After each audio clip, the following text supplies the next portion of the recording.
Ici Québec News. L'heure est grave. Les États-Unis sont officiellement entrés en guerre contre l'Iran. Dans la nuit du 21 au 22 juin 2025, l'armée américaine a lancé une série de frappes aériennes ciblées contre plusieurs installations nucléaires iraniennes, en coordination avec Israël. Les cibles principales, les sites sensibles de Natanz, Fordow et Ispahan. Des missiles de croisière Tomahawk, lancés depuis des sous-marins stationnés dans le golfe Persique, ont été suivis d'attaques aériennes menées par des bombardiers B-2. Ces frappes ont été décrites comme chirurgicales par le Pentagone, mais les pertes humaines sont déjà nombreuses.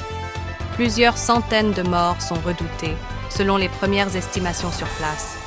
La Maison-Blanche justifie cette offensive comme une réponse préventive à ce qu'elle qualifie de menace nucléaire imminente de la part de l'Iran.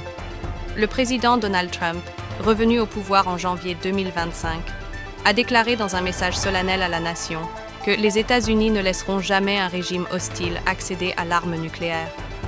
Du côté iranien, la réponse ne s'est pas fait attendre. Téhéran a immédiatement placé ses forces armées en alerte maximale et a promis une riposte sévère et proportionnée. Le guide suprême Ali Khamenei a condamné ce qu'il appelle un acte de guerre ouvert et a juré de défendre le territoire iranien par tous les moyens nécessaires. L'opération a été menée avec le soutien logistique d'Israël, dont les forces spéciales auraient participé à la collecte de